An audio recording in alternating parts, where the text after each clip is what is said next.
센터필드 로비는 디자인은 정말 단순한데 정말 강한 임팩트가 하나 있거든요. 바로 이 공간에 들어갔을 때 상이 가장 중요한 것 같아요. 그리고 전체적으로 차갑고 약간 딱딱한 느낌의 박물관 같은 느낌. 팝콘 로비는 같은 로비로 만들었다 그래요. 원그로브는 잠시 쉬었다 가는 로비. 우리나라의 랜드마크 롯데타워와 종로구의 자존심 그랜드 센트럴. 저는 그 중에서 하겠습니다.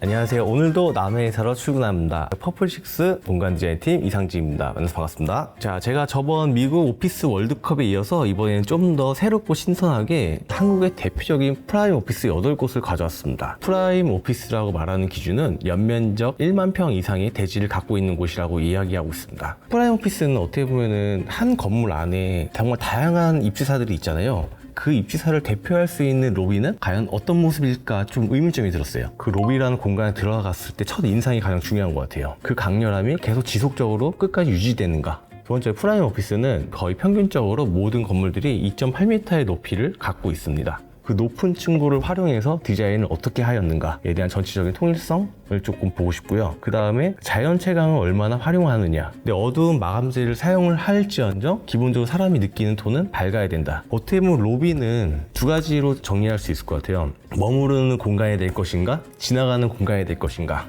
그렇지만 저는 얼마나 더 이 로비 안에 사람들을 머물 수 있는 힘을 작용할 수 있을까, 이런 것을 보겠습니다. 첫 번째, 라운드 1. 센터필드와 센트로폴리스로 대결을 한번 해보도록 하겠습니다. 먼저 첫 번째, 우리나라 최대 미디어월을 갖고 있는 센터필드입니다. 센터필드 로비는 디자인은 정말 단순한데 정말 강한 임팩트가 하나 있거든요. 바로 미디어월이에요. 그래서 어떻게 보면 이 미디어월로 전체적인 공간의 분위기를 달라지게 하는 역할을 좀 가지고 있습니다. 미디어 영상들은 서울대나 크리에이터와 협업해가지고 영상을 많이 만들고 있다 그래요. 오피스의 로비가 어떻게 보면 하나의 문화 플랫폼으로 작용하고 있는 것이 센터필드의 1층 로비라고 이야기할 수 있을 것 같습니다. 미디어월은 일반 로비나 프라임 오피스 어느 곳에서도 무조건 활용하고 있는 없어서는 안 될 요소 중에 하나라고 생각해요. 그래서 요즘은 작가들과 협업한 이미지, 영상을 렌탈해주는 것도 많이 생겨나고 있어요. 미디어의 기술이 너무 발전됐잖아요. 약 2D 미디어가 아니고 거의 3D 미디어, 4D 미디어로 되고 있어요. 이미지 미디어를 약간 3D로 표현해서 로비의 공간이 여기라면 미디어 안에 가상의 공간까지 해서 더 공간이 확장돼 보일 수 있도록 표현을 하고 있거든요. 그런 것들이 되게 인상적이었고, 코엑스 가면 SM타워 앞에 미디어월 있잖아요. 걔들이 나날로 바뀌고 있고, 종로에 가면은 신세계, 크리스마스 이브 때 예술 미디어로 해서 막 꾸며놓고 그러잖아요. 센터필드의 로비는 정말 미디어 월이 없으면 여기는 아무것도 아닌 로비. 미디어 월이 있으니까 현대적이고 미래적이다 라고 이야기할 수 있을 것 같아요. 전기세 그런 미디어를 쓰는 곳은 그만큼 돈을 벌더라고요. 그래서 감당할 수 있는 것 같아요. 다음은 600년 조선을 담은 센트로폴리스 한번 보도록 하겠습니다. 센트로폴리스는 정말 우리나라에서 중요한 종로에 위치하고 있습니다. 근데 여기 처음에 오픈했을 때 정말 핫한 곳이었고, 여기가 정말 재밌었던 게 건물을 짓는 과정에서 유물이 발견됐잖아요. 그런 유물이 발견된 거를 그대로 존치하기 위해서 지하에 공평 도시 유적 전시관을 만들었다고 하더라고요. 1층에서 보면 지하에 있는 그런 전시관을 볼 수 있도록 실제로 설계가 되어 있더라고요. 그래서 저도 한번 가서 봤었는데 당시에 발견됐던 유물들이 엄청났어요. 너무 재밌더라고요. 어떻게 보면 건물의 외관 파사드와 로비 내부의 구조물들은 약간 전통 창호와 병풍의 격자무늬를 현대적인 금속으로 재해석해서 만드는 것 같은 느낌을 좀 많이 받았고요. 센트로폴리스는 종로의 등대라고도 많이 얘기해요. 로비 내부에서 새어나오는 빛이 그런 격자 구조물 사이로 이렇게 퍼져나가면서 그 느낌을 좀 잡아준다고 하더라고요. 하나의 종로가 가지고 있는 지역성과 건물의 가치가 서로 적절하게 연결되어 있는 모습인 것 같고, 또 재밌는 게 전통 보존을 위해 1층이 아닌 2층에 로비를 만들었다고 하는 게 가장 인상적이었습니다. 사실 동선이 좀 중요하긴 하거든요. 프라임 오피스에서 1층 로비가 정말 입주자들을 위한 로비인지 관광객부터 다 올 수 있는 돗대기 시장의 로비인지, 센터필드 같은 경우는 2층에 있기 때문에 일반인과 입주사 간의 프라이빗하게 동선 분리가 확실했어요. 자, 센터필드는 압도적인 미래 도시 하이테크를 표현하고 있는 로비의 모습인 것 같고요. 종로 센트로폴리스는 역사적 유산과 현대의 가치가 공존된 건물인 것 같은데, 저는 하이테크가 강조된 센터필드 1층 로비로 하겠습니다. 센트로폴리스는 내부와 외부의 모습이 좀 너무 다른 것 같아요. 외부는 한국 전통의 느낌을 가지고 현대적으로 해석해서 만들었는데 그 내부는 조금 많이 단순하거든요. 그런 것들이 저는 단점이라고 생각이 들었고, 그리고 전체적으로 차갑고 약간 딱딱한 느낌의 박물관 같은 느낌? 어떻게 보면 그 유적지를 살리기 위해서 많은 걸 포기한 것 같은 느낌이 좀 들었어요. 그리고 2층이라는 것 자체가 동선이 조금 길 수도 있을 것 같아요. 동선이 분리된 건 좋지만 실제로 이용자들은 그 동선이 길어서 더 불편할 수도 있겠다.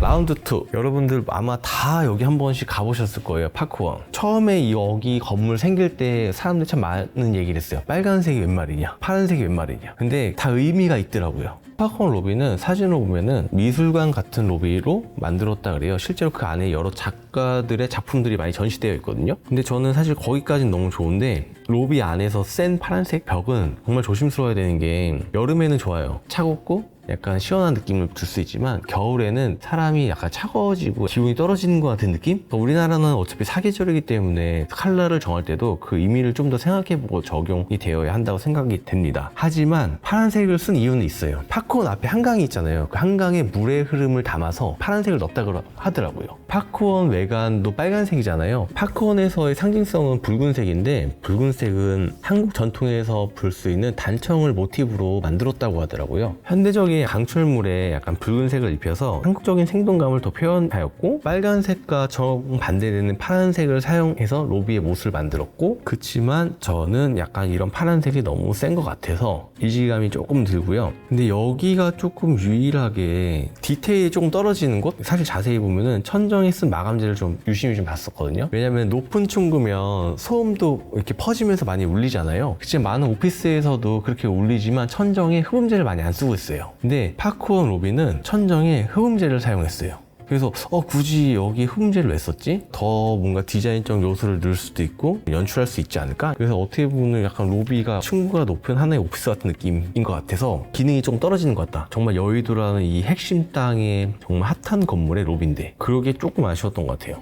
자, 다음은 숲속의 로비, 마곡 원그로브. 정말 핫하게 2024년 8월에 준공된 곳입니다. 여기는 다른 프라임 로비와 다르게 따뜻하고 좀 어두운 톤으로 로비를 계획하였습니다. 원그로브도 한국적인 컨셉이 들어가서 머무를 수 있는 공간이라 그래요. 나루토의 그런 모습을 차용해가지고 가구들을 인용해서 만들었다고 하더라고요. 원그로브는 잠시 쉬었다 가는 로비? 건물과 건물 사이에 그 썬큰을 만들어가지고 녹지 공간을 임직원들에게 화려한 모습이 보기는 좋았고, 썬큰을 통해서 지하와 지상을 서로 연결할 수 있는 구조로 작용하고 있어요. 그리고 썬큰이라는 구조를 통해서 건물 사면이 자연 채광이 들어올 수 있는 환경을 갖게 돼요. 하나의 그 건물 안에 광장의 역할을 갖고 있을 수도 있고, 그 건물 안에서 일하고 있는, 입주하고 있는 사람들의 안식처 같은 곳으로 제공할 수 있어서 많은 건물들이 이런 썬큰 구조를 채택하고 있는 것 같습니다. 근데 여기서 다만 아쉬운 거는 마곡이 사이트가 좀 안 좋은 게 비행 때문에 높이 제한이 걸려 있어서 많이 못 올려요, 층수를. 그렇다 보니까 원그로브도 수평적으로 긴 건물 외관을 좀 만들었거든요. 그래서 역시나 약간 사진을 보면은 1층에서는 정말 높은 층고를 갖고 있어서 개방감이 확실하게 좋은데, 그와 반면에 2층 올라갔을 때 층고가 너무 낮아요. 그렇다 보니까 약간 비좁다의 느낌? 층고가 낮으면 마감재를 더 밝게 써야 되는 것 같아요. 층고가 낮은 상태에서 마감재까지 어두운 걸 써버리면 시야각으로 봤을 때 더 낮아 보이거든요. 오히려 이런 마감재들을 좀 더 밝게 써줬으면은 이러한 낮은 층고를 좀 더 해결할 수 있지 않았을까? 라는 좀 생각이 좀 드는 것 같아요. 저는 원그로브 하겠습니다. 사실 파크원 저 많이 가봐서 너무 좋아하긴 하지만 여기는 좀 더 제 취향을 담아서 이런 원그로브 같은 톤앤매너를 많이 선호하고 있기 때문에 이번에는 그런 쪽으로 좀 선택하도록 하겠습니다.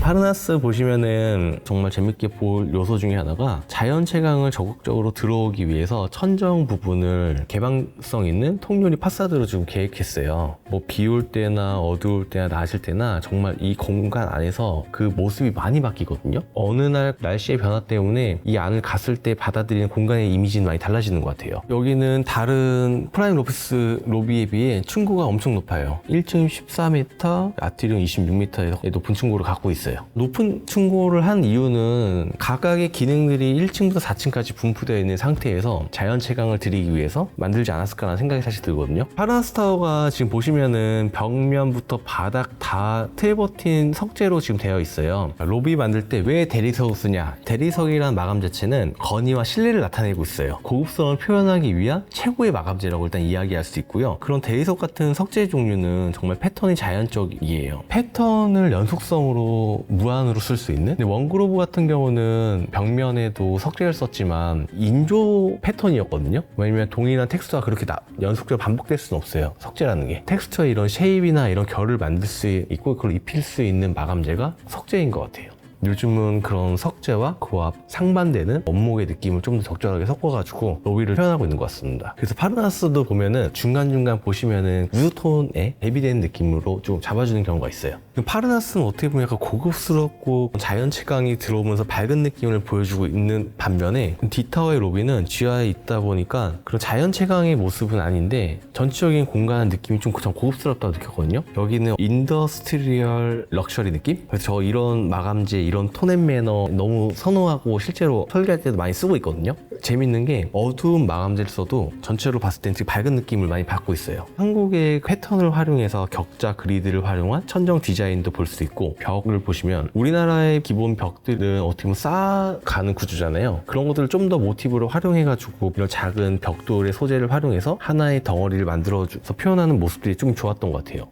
단점은 있어요. 사람들이 로비가 어딘지 모른다. 왜냐면 이것도 정말 중요하거든요. 프라임 오피스에서 가장 중요하게 생각하는 게 일반인과 건물의 입주자분들의 동선의 분리를 확실하게 할 것인가 말 것인가. 여기는 그런 부분 정말 확실했던 것 같아요. 1층부터 그 상부층까지 상권이 밀집되어 있어가지고 사람들은 그쪽을 활용하지 누구도 약간 지하 1층에 로비가 있다고 생각을 못 할 것 같아요. 그래서 불편하지만 그런 동선 분리는 인상적이었다. 그리고 저는 개인적으로 로비는 세련된 검정과 밝은 흰색 둘 중에 하나를 고른다면 저는 세련된 검정을 고를 것 같아요. 그래서 이번에는 저는 광화문 D타워로 고르도록 하겠습니다.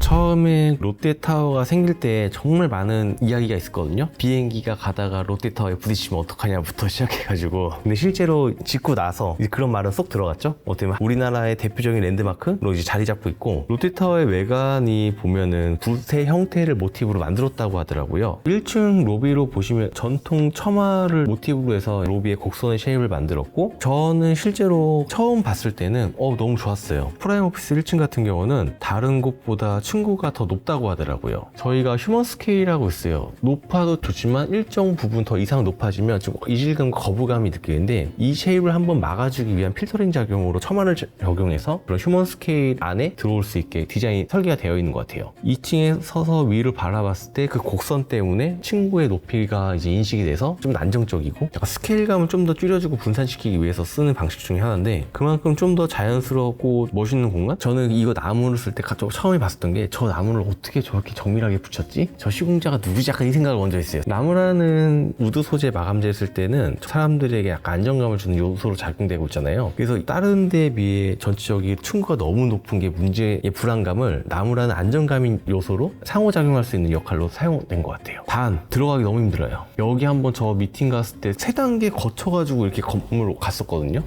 여기는 사실 머물 수 없는 로비인 게 1층에 머물 수 있는 요소가 많이 안 갖춰져 있어요. 외부인과 내부인의 명확한 동선 분리가 100% 보장되어 있어요. 저도 사실 롯데타워를 많이 갔었는데 그 옆에 이런 곳이 있는지 몰랐어요.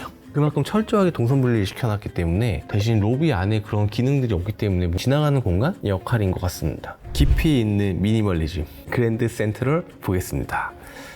외관의 모습을 봤을 때랑 그 내부 로비의 모습을 봤을 때랑 완전 상반된 서로 연상이 안 되게 되어 있는 것 같아요. 그랜드 센트럴 외관은 남대문의 문을 모티브로 빌딩을 세웠다고 하더라고요. 인면은 약간 전통 묵고조의 격자 패턴, 그다음에 기와의 진 회색으로 사용되었다고 합니다. 근데 여기서 로비를 보면은 지금까지는 석재와 우드톤의 느낌들을 많이 봤었다면 여긴 좀 다른 느낌의 좀 오피스인 것 같거든요. 화이트 톤과 대리석 톤의 그레이를 대리석을 사용해서 전체적인 공간을 만들었는데, 이런 대리석 자체는 어떻게 하냐에 따라서 이 광이 많이 날 수도 있고 광이 안 날 수 있는 무광재질로 되어 있는데, 이곳은 그런 광택을 조절해가지고 눈부심을 줄이고, 저는 여기서 너무 좋았던 게, 저도 설계를 할 때 기둥은 어떤 마감으로 해야 되지? 라고 좀 고민을 많이 하는데, 기둥에 반사 재질을 입혀서 너무 눈에 확 튀지 않게 어떻게 보면 자연스럽게 약간 스며들 수 있도록, 거기에 플러스로 라인 조명을 활용해가지고 인공 조명과 이 라인 조명이 적절하게 조화를 이룰 수 있게 어느 곳 하나 두드러지지 않게 그 비율을 좀 잘 맞춘 것 같아서 좋은 것 같거든요. 약간 현대적인 모습, 전통적인 모습, 오피스가 가져가야 할 조경 요소, 높은 층고, 이런 것들이 3박자에 다 갖추고 있는 로비의 모습인 것 같습니다.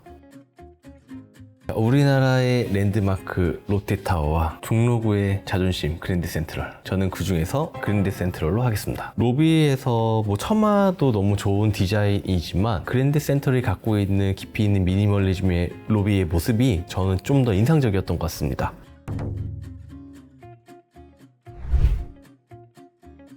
D타워와 그랜드 센트럴은 컨셉은 겹치는 것 같아요. 한국 전통의 모습들을 많이 모티브로 해서 건물을 만들었었는데, 센트럴 폴리스는 그 한국 전통의 모습이 외관으로만 표현해놨어요. 광화문, 이러한 종로구의 가치를 내부에 표현했냐 외부에 표현했냐에 따라 점수를 매긴다면 저는 내부에 표현했다고 하고 싶어요. 그렇기 때문에 저는 광화문 D타워가 더 좋은 것 같습니다.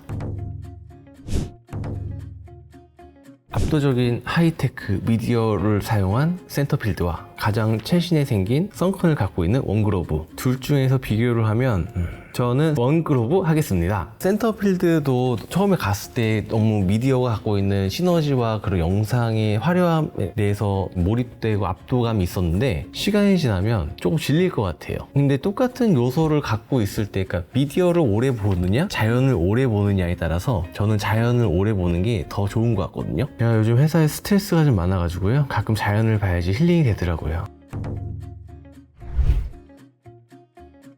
D타워랑 원그로브 보면은 여기서 약간 저의 취향이 좀 드러난 것 같아요. 어떻게 대리석을 조금은 덜 쓰고 공간에 약간 포인트를 잡아준 요소가 있는 것이 조금 저의 취향인 것 같거든요. 일단은 프라임 오피스는 입주하는 사람의 가치와 품격이 느껴지는 곳이 로비라고 생각이 들어요. 그런 제가 앞단에 이야기했던 좋은 요소들을 갖고 있는 것 중에 하나가 저는 사실 광화문 D타워라고 생각이 들어요. 광화문 D타워가 저의 원픽인 것 같습니다. 프라임 오피스를 잘 생각해보면 지역을 대표하는 건물이에요. 그렇기 때문에 지역의 상징성을 갖고 있어야 돼요. 딱 봐도 여기는 한국적인 모습을 표현하였구나 라고 일반인도 다 알 수 있는 그런 디자인을 사용하고 있습니다. 원그로브는 정말 다 좋고 가구도 좋고 톤앤매너도 좋고 너무 다 좋았거든요. 근데 층고가 너무 낮아요. 그렇기 때문에 너무 아쉬움이 많이 남는 것 같습니다.